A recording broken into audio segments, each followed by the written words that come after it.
These might look like regular couples bracelets, but they're actually permanent, and I'm going to show you how they work. So the first thing we're going to do is wrap the bracelet around to get the size that we want. You're going to have to pick out a spot to cut it.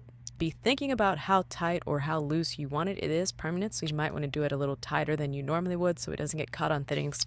But make sure not to cut it too short or you won't be able to put it on. So once we get the clippers out, you might have to play with it a little bit, and you can even pull on these two sides of the chain to help cut it like that, and you will get it eventually.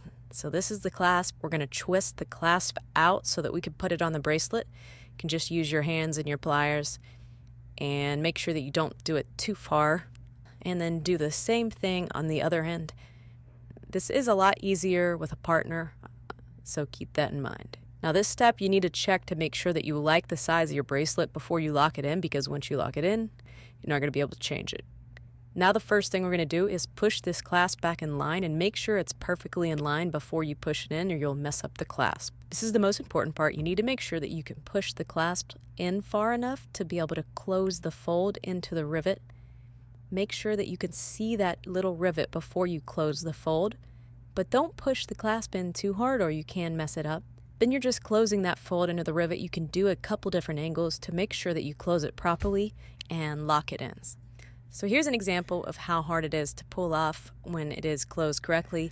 Now there is a fail-safe. We don't want people getting hurt, so it will snap if you do pull hard enough, but it is very permanent.